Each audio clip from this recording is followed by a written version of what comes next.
Breaking news. ఇజ్రాయెల్ని ఎదుర్కొనేందుకు Iran big sketch వేసిందంటే అవునని అనిపిస్తోంది. ముస్లిం దేశాలన్నింటినీ ఏకతాటిపైకి తెచ్చే యత్నం చేస్తోంది ఇరాన్. ఇస్లామిక్ ఆర్మీగా ఏర్పాట్లని ప్రతిపాదన కూడా చేస్తోంది. టర్కీ, సౌదీ, పాకిస్తాన్ వంటి దేశాలతో సంప్రదింపులు జరుపుతున్నట్టుగా తెలుస్తోంది.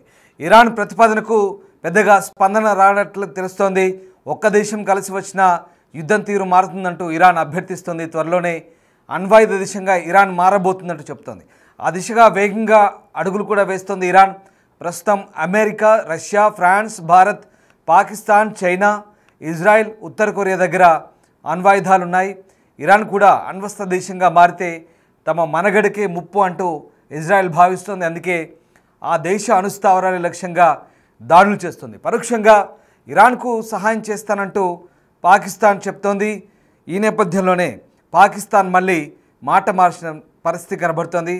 ఇక పశ్చిమాసియాలో యుద్ధ మేఘాలు భీకరంగా కమ్ముకున్న వేళ ఇరాన్ అవసరమైతే ఇరాన్కు పాకిస్తాన్ అణుసాయం చేయబోతుందంటూ ఆ దేశ సైనిక జనరల్ చెప్పిన అంశాన్ని ఇప్పుడు పాకిస్తాన్ మళ్ళీ ద్వంద్వ వైఖరి పాటిస్తోంది. అలాంటిది ఏం చేయట్లేదంటూ చెప్తున్న పరిస్థితి కనబడుతుంది. కానీ పరోక్షంగా పాకిస్తాన్ ఇరాన్కు సహాయం చేయబోతుందనే వాదనలు కూడా వినిపిస్తున్నాయి. ఆపరేషన్ రైజింగ్ లైన్ పేరిట తమపై ఇజ్రాయెల్ అణ్వాయుధాలు ఉపయోగిస్తే మద్దతుగా పాకిస్తాన్ అణుదాడులకు దిగుతుందంటూ ఇరాన్ సంచలన ప్రకటన చేసిన నేపథ్యంలో Iran revolutionary guard corps commander general Mohsen Rezaei స్వయంగా ఈ ప్రకటన చేయడం ప్రపంచ దృష్టిని ఆకర్షించింది. అయితే ఈ ప్రకటనపై ఇప్పుడు పాకిస్తాన్ యూటర్న్ తీసుకున్నట్టుగా తెలుస్తోంది. పాకిస్తాన్ రంగంలోకి దిగి ఇజ్రాయెల్పై న్యూక్లియర్ అటాక్ చేస్తుందంటూ ఇరాన్కి చెందిన జనరల్ రెజాయ్ చేసిన ప్రకటనతో ఒకసారిగా ఇరాన్ ప్రభుత్వం నడిపించే ఓ ఛానల్ కూడా ఈ అంశాన్ని ధృవీకరించింది. అయితే దీనిపై పాకిస్తాన్ నుంచి స్పష్టమైన హామీ లభించినట్టు కూడా ఆయన ఆ ప్రకటనలో చెప్పారు. అంతేకాదు టర్కీ, సౌదీ, పాకిస్తాన్ ఇతర దేశాలతో కలిసి ఇస్లామిక్ ఆర్మీని ఏర్పాటు చేయాలని మెసేజ్ చెప్తున్నారు. కానీ ఆయా దేశాలు ఇరాన్ యూనిఫామ్ వేసుకోవడానికి సిద్ధంగా లేవనే పరిస్థితులు కనబడుతున్నాయి. వీటిల్లో ఒక్క దేశమైనా కూడా ఈ ప్రతిపాదనకు ఆమోదం తెలిపితే రాత్రికి రాత్రే ప్రాంతీయ బలాబలాలు మారిపోతాయంటూ రెజాయ్ చేసిన ప్రకటనతో ఒక్కసారిగా ప్రపంచం దృష్టిని ఆకర్షించింది. కానీ ఇరాన్ ఇచ్చిన ప్రకటనను పాకిస్తాన్ ఖండిస్తోంది. తాము అలాంటి కమిట్మెంట్ ఏమీ ఇవ్వలేదంటూ పాకిస్తాన్ రక్షణ మంత్రి చెప్తున్నారు. అయినప్పటికీ ఇరాన్కు తమ విస్తృత మద్దతు ప్రకటించారు.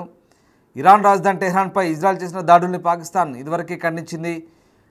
అలాగే యూదు దేశమైనటువంటి ఇజ్రాయెల్కి వ్యతిరేకంగా ఇరాన్కు తాము మద్దతుగా నిలుస్తామంటూ పాకిస్తాన్ రక్షణ మంత్రి ఖ్వాజా ఆసిఫ్ జూన్ 14న చేసిన పాకిస్తాన్ జాతీయ అసెంబ్లీలో చేసిన ప్రకటన ఇప్పుడు మళ్ళీ ఆసక్తి రేపుతుంది. ఇరాన్, యెమెన్, పాలస్తీనాకు ఇజ్రాయెల్ లక్ష్యంగా చేసుకుంది. ఇప్పటికైనా ఇస్లాం దేశాలు ఏకతాటిపైకి రావాల్సిన అవసరం ఉందంటూ, లేకుంటే ఈ దేశాలకు పట్టిన గతే రేపు తమకు పడుతుందంటూ OIC organisation of Islamic cooperation దేశాలు ఇజ్రాయెల్ దాడులపై వ్యూహరచన కోసం సమావేశాన్ని నిర్వహించాల్సి ఉందంటూ పాకిస్తాన్ రక్షణ మంత్రి ఖ్వాజా చేసిన వ్యాఖ్యలను తుర్కీ టుడే ప్రముఖంగా ఇవాళ ప్రచురించిన పరిస్థితి. ఈ నేపథ్యంలోనే అసలు పాకిస్తాన్ నిజంగానే ఇరాన్కు మద్దతుగా ఇజ్రాయెల్పై అణుదాడికి దిగుతుందా, అంత ధైర్యం చేస్తుందా ఇప్పుడున్న పరిస్థితిలో? చేస్తే కనుక ఇజ్రాయెల్ చూస్తూ ఊరుకుంటుందా? ఇజ్రాయెల్ ఇరాన్తో సరిహద్దు పంచుకునే పాకిస్తాన్ నెక్స్ట్ టార్గెట్గా చేస్తే పాకిస్తాన్ పరిస్థితి ఏంటి? ఇప్పటికే భారత్తో యుద్ధంలో చతికిలబడి పాకిస్తాన్ సైలెంట్ అయిపోయింది. మరోవైపు భారత్ మిత్రదేశమైన ఇజ్రాయెల్ కనుక పాకిస్తాన్ను టార్గెట్ చేస్తే ఇక పాకిస్తాన్ ప్రపంచ పటంలోనే ఉండదు.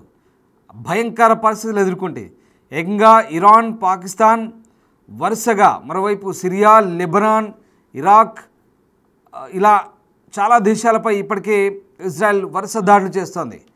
ఒక రకంగా ఒక క్రూసేడ్ను ప్రకటించింది. ఆ దేశాలపై యుద్ధం, భారీ యుద్ధమే చేస్తోంది.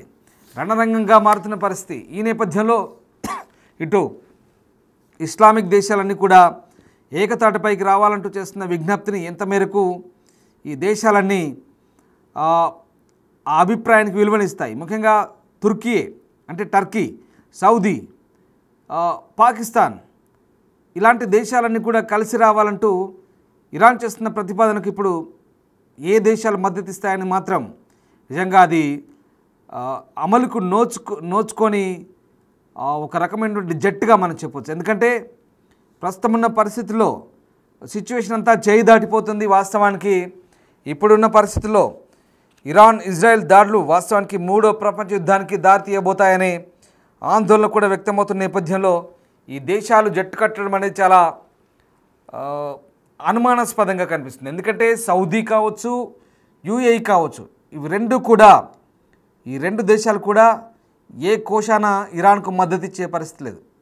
ఎందుకంటే ఇజ్రాయెల్కు అలాగే అమెరికాకు అనుకూలంగా ఇస్లామిక్ దేశాలైనప్పటికీ సాంప్రదాయిక ముస్లిం దేశాలైనప్పటికీ ఇరాన్కు మద్దతు ఇచ్చే పరిస్థితులు కనబడట్లేదు.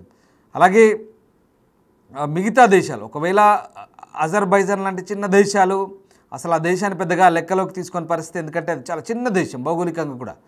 అలాగే పాకిస్తాన్ సరే ఓసారి జాతీయ అసెంబ్లీలో ఇరాన్కు మద్దతు ఇస్తామంటూ ప్రకటించారు మొన్న 14వ తారీఖు నాడు. మళ్ళీ అంతలోనే అబ్బెబ్బే మేము అలాంటి మాట ఏం మాట్లాడలేదు, ఇజ్రాయెల్పై మేమెందుకు దాడి చేస్తాం, మాకంత సీన్ లేదంటూ మళ్ళీ పాకిస్తాన్ రక్షణ మంత్రి చెప్తున్నారు. కానీ చెప్తూనే మరోవైపు ఇరాన్కు మద్దతు ఇస్తున్నారు. ఖచ్చితంగా ఇరాన్ లాంటి దేశాలకు తమ మద్దతు ఉంటుంది, ఇజ్రాయెల్ దాడి చేయడం మంచి పద్ధతి కాదు అంటూ ఒకవైపు. అంటే అంతకుముందే మనమంతా కలిసి రావాలి, ఇస్లామిక్ బ్రదర్హుడ్ పేరుతో ఇజ్రాయెల్ని ఎదుర్కోవాలి, ఇప్పటికే పాలస్తీనా, సిరియా వీటన్నిటి మీద దాడి చేసింది కాబట్టి ఇప్పుడు అంతా ఏకమవ్వాలంటూ, లేకపోతే ఇక మన మనుగడ అసాధ్యమంటూ పాకిస్తాన్ అసెంబ్లీలో చెప్పారు. కానీ అంతలోనే మళ్ళీ మాట మార్చారు. ఎందుకంటే ఇజ్రాయెల్ కనుక పాకిస్తాన్ పని పడితే ఇక ప్రపంచ పటంలోనే ఉండదు, చాలా దారుణంగా ఉంటుంది. ఎందుకంటే పక్కన భారత్ ఉంది, భారత్ ఇజ్రాయెల్ మిత్రదేశం. మన భూభాగాన్ని వాడుకొని పాకిస్తాన్ మీద అటాక్ చేస్తే కనుక నామరూపాలు లేకుండా పోతుంది పాకిస్తాన్. ఇక్కడ పాకిస్తాన్ ద్వంద్వ బుద్ధి మళ్ళీ ప్రదర్శిస్తుంది అంతర్జాతీయ వేదికల మీద. ఇరాన్కు సపోర్ట్ చేస్తామంటూ ఒకసారి వాళ్ళ అసెంబ్లీలో చెప్తున్నారు ఏకంగా, మళ్ళీ చేయమంటూ మరొకసారి చెప్తున్నారు. అంటే ఇది మళ్ళీ డబుల్ స్టాండర్డ్ వైఖరి ఇక్కడ మనకు కనబడుతోంది.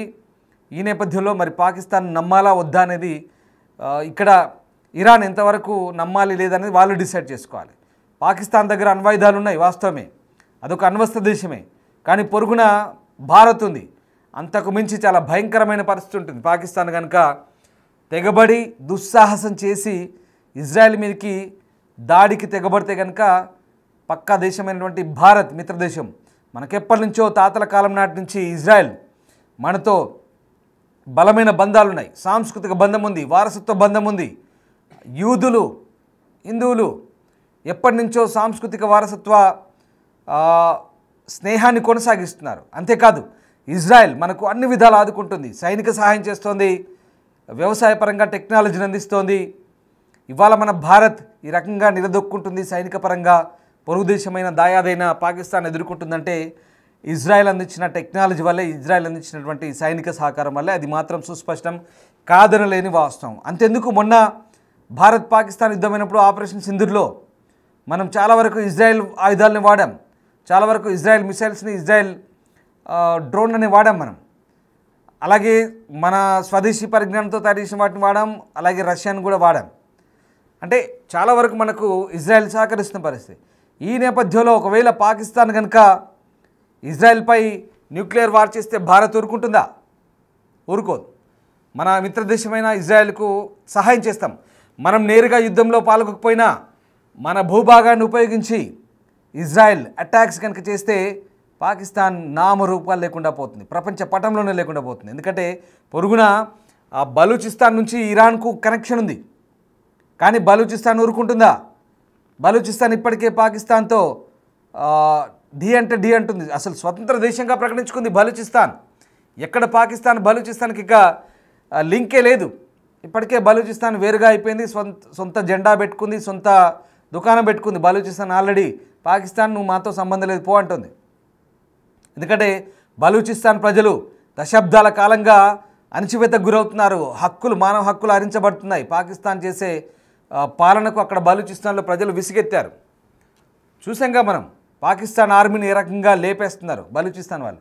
సో ఇక్కడ బలూచిస్తాన్తో సరిహద్దు పంచుకుంటున్న ఇరాన్ నుంచి దాడి చేయాలంటే పాకిస్తాన్ పెద్ద దుస్సాహసమే చేయాలి. అదంతా సాధ్యమయ్యే పని కాదు, అసలు టెక్నికల్గా కూడా సాధ్యమయ్యే పని కాదు. బహుశా ఏ కరాచీ నుంచో, ఇస్లామాబాద్ నుంచో, లేదంటే లాహోర్, రావుల్పిండి నుంచో అణ్వాయుధాలు ఇజ్రాయెల్ పైకి ప్రయోగించాలి, కానీ సాధ్యమయ్యే పని కాదు.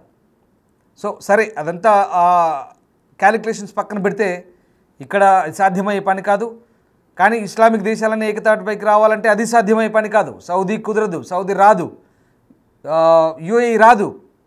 యూఏఈ ఇన్ ద సెన్స్ 7 దేశాలు కలిపిన యూఏఈ ఉంటుంది కదా, యునైటెడ్ అరబ్ ఎమిరేట్స్.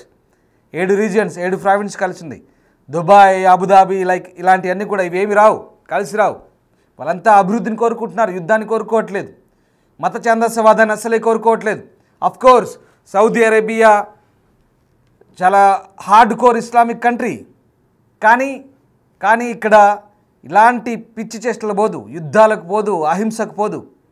వాళ్ళ దేశం మట్టుకు వాళ్ళు మంచి నిబంధనలు పాటిస్తారు, సాంప్రదాయాలను పాటిస్తారు, పొరుగు దేశాల జోలికి పోరు, అభివృద్ధి చెందుతున్నారు, మిత్రదేశంగా ఉంటున్నారు, ప్రపంచమందరికి కూడా టెక్నాలజీ అందిస్తున్నారు, స్నేహహస్తాన్ని చేస్తున్నారు. కానీ ఇక్కడే తుర్కీ, పాకిస్తాన్ ఇలాంటి కొన్ని పనికిమాలిన దేశాలు, ఇవన్నీ కూడా తీవ్రవాదుల కొంపలు. పాకిస్తాన్ అయితే ఇక అదొక global hub, global terrorist hub. ప్రపంచానికి అందరికీ తెలుసు పాకిస్తాన్లో ఉన్న తీవ్రవాద సంస్థలు ఎక్కడా లేవు ప్రపంచంలో. అసలు ఇరాన్ కూడా బహుశా ఫండింగ్ ఇస్తుంది పాకిస్తాన్కి ఈ తీవ్రవాదాన్ని పెంచి పోషించడానికి. బహుశా అదే ధైర్యం కావచ్చు ఇరాన్ వాళ్ళకి. పాకిస్తాన్ కనుక మాపై ఇజ్రాయెల్ యుద్ధం చేస్తే మాకు పాకిస్తాన్ సహాయం చేస్తుందంటూ ఆ రెవల్యూషనరీ గార్డ్స్ జనరల్ వాడు చెప్తున్నాడు, పాకిస్తాన్ మాకు సహాయం చేస్తుంది, మాకేం భయం లేదు, మాకు డోకా లేదు. కానీ కష్టం, అది సాధ్యమయ్యే పని కాదు. ఒకవేళ దుస్సాహసం చేస్తే కనుక పాకిస్తాన్ పరిస్థితి ఇప్పుడే అంతంత మాత్రమే ఉంది. మొన్ననే యుద్ధంతో చతికిలబడిపోయింది. చావు దప్పి కన్నులొట్టబోయినట్టుగా పాకిస్తాన్ ఇప్పటికే నోరు మూసుకొని కూర్చోంది భారత్ దెబ్బకి ఆపరేషన్ సింధూర్లో. ఇప్పుడు ఇంకా చాలా కష్టమవుతుంది. ఇజ్రాయెల్ అసలే ఊరుకోదు. ఇజ్రాయెల్ జోలికి వస్తే నాశనం చేస్తుంది. ఇప్పటికే గాజా పరిస్థితి తెలుసుగా, అనుభవాలు తెలుసుగా, గాజా వాళ్ళకి సరిగ్గా తెలుసు ఇజ్రాయెల్తో పెట్టుకుంటే ఎలా ఉంటుందో. ఇప్పుడు ఇరాన్కి అదే తెలిసి వస్తుంది.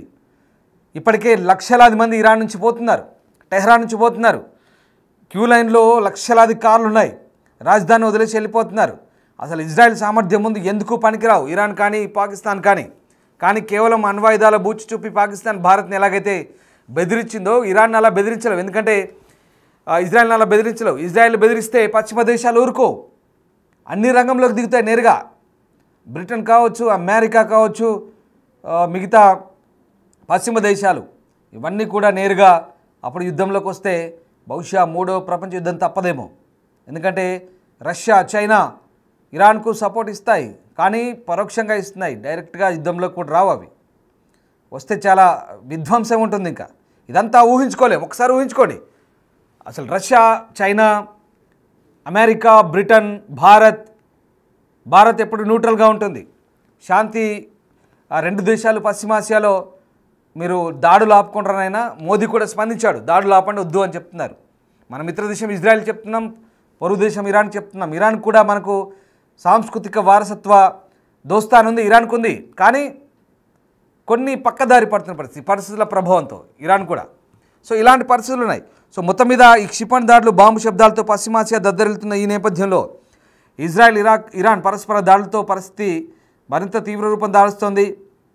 ఆపరేషన్ రైజింగ్ లైన్ పేరుతో ఇరాన్లోని అణుస్థావరాలపై ఊహించని దాడి చేసింది ఇజ్రాయెల్.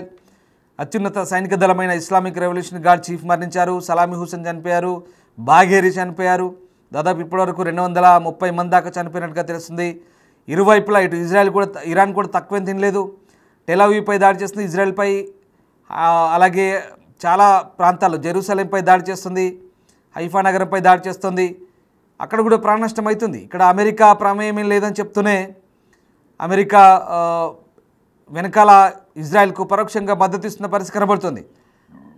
సో ఆ రకంగా అంటే ఇప్పుడు ఇజ్రాయెల్ వాదన ఏంటి, ఇజ్రాయెల్ మనగడకు ఇరాన్ నుంచి ముప్పు పొంచి ఉంది, అణ్వాస్త్రాలు తయారు చేస్తే మేము ఊరుకోమంటూ ఈ దాడులు చేస్తున్న పరిస్థితి. వాళ్ళ యురేనియం ఏవైతే ప్లాంట్స్ ఉన్నాయో వాటిని దాడి చేసింది. పూర్తిగా వాళ్ళకి సంబంధించినటువంటి గ్యాస్ స్టేషన్లు కావచ్చు, ఇంధన నిల్వ కేంద్రాలు అన్నీ కూడా ధ్వంసం చేసిన పరిస్థితి. అదే రకంగా ఇక్కడ ఇరాన్ కూడా తక్కువేం లేదు, ఇరాన్ కూడా అదే పరిస్థితి. ఇరాన్ కూడా పూర్తిగా వాళ్ళపై కూడా దాడి చేసిన పరిస్థితి కనబడుతుంది. సో మొత్తం మీద ఇప్పుడు ఈ దేశాలన్నీ కూడా అంటే ఇప్పటికీ ఒక విషయం గుర్తుపెట్టుకోండి, ఇప్పటికైతే ఇరాన్ కూడా త్వరలోనే అణ్వాయుధాలు తయారు చేసే పరిస్థితి ఉన్న నేపథ్యంలో అది ఏడాది కావచ్చు, నెలలు కావచ్చు, సంవత్సరం లోపే కావచ్చు, ఇజ్రాయెల్ ఉనికికి ఇది స్పష్టమైన ముప్పు అని అక్కడ ప్రధాని చెప్తున్న పరిస్థితి కనబడుతుంది. అంటే శాంతి చర్చల కోసం ముందుకు రావాలనుకుంటుంది, కానీ అమెరికా మాటను లెక్క చేయని ఇరాన్ ట్రూ ప్రామిస్ 3 పేరుతో ఇజ్రాయెల్పై క్షిపణి దాడులు చేస్తుంది. అంతర్జాతీయ సమాజం ఇతర దేశాలు శాంతి చర్చలకు రావాలని కోరుతున్నప్పటికీ ఇరాన్, ఇజ్రాయెల్ దాడులు చేయి దాటిపోయినట్టు కనిపిస్తుంది. ఒకవేళ అమెరికా ఇజ్రాయెల్కి మద్దతుగా మాట్లాడడం, చైనా ఇరాన్పై ఇజ్రాయెల్ దాడులను ఖండించడం చూస్తుంటే ఇది చిలికి గాలివానగా మారి మూడో ప్రపంచ యుద్ధానికి కూడా దారితీసే సూచనలు కనిపిస్తున్నాయి. మరీ దూకుడుగా వ్యవహరించే ఈ రెండు దేశాల మధ్య దాడులు ఎలా అవుతాయన్నది, ఎక్కడికి దారితీస్తాయనేది మనం ప్రస్తుతం చెప్పలేని పరిస్థితి. సో మొత్తం మీద పరిస్థితి చేయి దాటే అవకాశం వస్తే గనుక సిచ్యువేషన్ ఎలా ఉంటుందో ఒక్కసారి ఊహించుకోండి. ఇదంతా నేను ఏదో డ్రామాటిక్గా చెప్పట్లేదు, కథలు అల్లటం లేదు, ఇది వాస్తవం. ఎందుకంటే ఇజ్రాయెల్ ఇరాన్ యుద్ధం ఎక్కడికి దారితీస్తుంది? ఇప్పటికే యుద్ధాల మధ్య దేశాల మధ్య యుద్ధంగా పరిణమించింది. ఏది? Gaza Israel war. అది కాస్త అలా లెబనాన్, సిరియా, ఇరాక్, ఇరాన్ ఇవన్నీ కూడా ఎదుర్కొన్నాయి. ఇజ్రాయెల్ దాన్ని ఇప్పటికే ఎదుర్కొన్నాయి. ఇప్పుడు ఇరాన్ ఇజ్రాయెల్ నేరుగా యుద్ధం అవుతుంది. ఇక చూడండి తర్వాత ఏం జరుగుతుంది అనేది ఇప్పుడు చెప్పలేని పరిస్థితి. ఎన్ని రోజులు సాగుతుంది యుద్ధం, ఎప్పటిదాకా వెళ్తుంది, ఎక్కడి దాకా వెళ్తుంది అనేది అంతు చిక్కని ఊహాది. చూడాలి. ఇప్పటికైతే ఇరాన్ నుంచి ప్రజలు వలస వెళ్తున్నారు. ఇజ్రాయెల్ తమతో పెట్టుకుంటే ఊరుకోదు కాబట్టి ఈ పరిణామాలు ఎక్కడి దాకా వెళ్తాయని మాత్రం అంతర్జాతీయ సమాజం అయితే ప్రస్తుతం ఆసక్తిగా గమనిస్తోంది.